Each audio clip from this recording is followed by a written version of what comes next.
Cliff, why did you raise or train these oxen? It has for a long time been something I've wanted to do. I'll try and explain why. There's something about working with large animals. The energy of them is very engaging.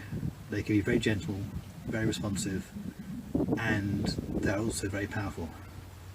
There's something about being close to and in good connection with a powerful animal is, I think, very rewarding.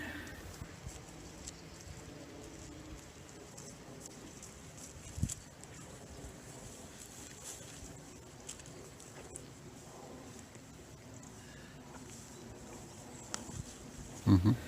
And 18 months ago I thought, well, I've always been meaning to do this, when will I ever get round to it? And I decided that was the time. I was very fortunate in finding a very helpful local farmer who raises organic beef, who let me pick out 2 male yearlings with horns from his herd, and I arranged a place where I could live and look after them for a little while and spend time with them. Get up. Get up.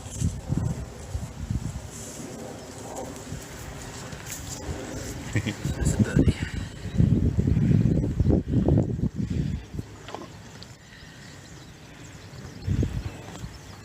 G, get up. Up, up, up, up.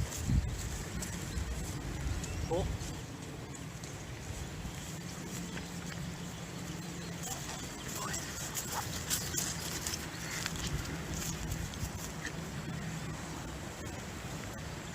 And then they arrived as yearlings in March 2017, and in the first few weeks I just spent a lot of time in the pen with them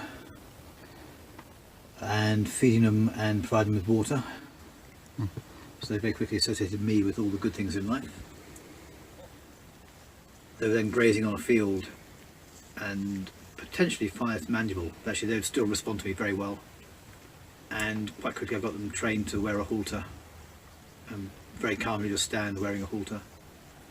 They've always allowed me to walk up to them in a field and rope them up without any trouble at all, which is a very nice thing to have achieved.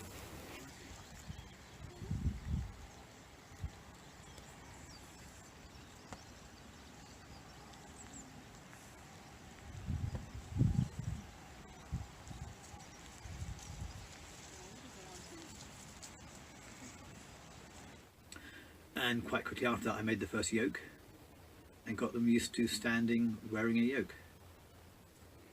So the first summer went well. Slowly and gradually they got used to the commands.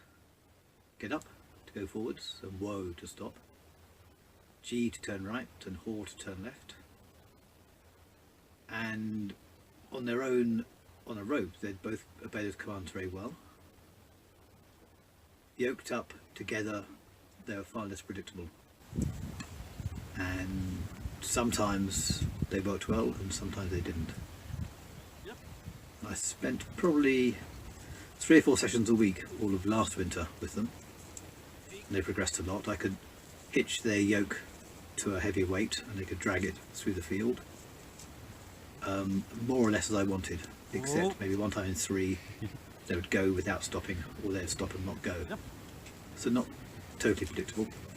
And then last summer was hot, and I don't like the heat, and they don't like the heat. So actually we stopped training from June through to September, and I never really regained it. I have too many other things going on in my life, and never quite gelled after that.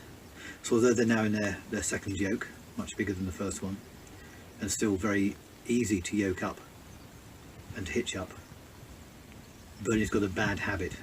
Whenever I give a command, he first of all turns his head to the right and takes a step back, which means they're no longer facing forwards and they're no longer able to go in a straight line or turn left. And I've tried all sorts of things to cure him of this, but not enough. So that's been the basic experience. I've enjoyed working with them. They're very good company. I've enjoyed remembering that the mood I'm in affects the animals I'm working with, and therefore knowing I must put myself in a decent mood every day before I work with them. That's a very good discipline in all of life. I've learned that trying to do it single-handedly is probably 3 times as hard as doing it with others. So although I found 2 other people I have contact with who are training oxen, neither are very close to here. And if there were 2 or 3 people living within half a mile who are into it, I'm sure between us we'd have solved lots of problems much more quickly. It's a bit like it takes a village to raise a child. I think it takes a village to work animals.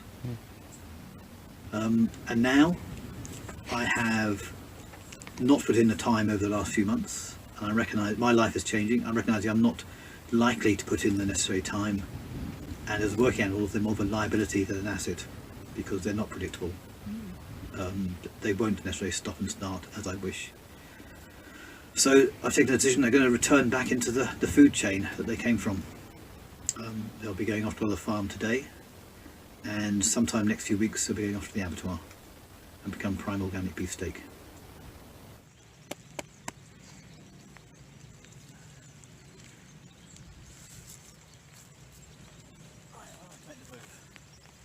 Get up.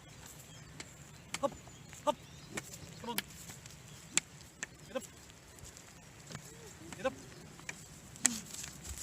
Go on. Hop.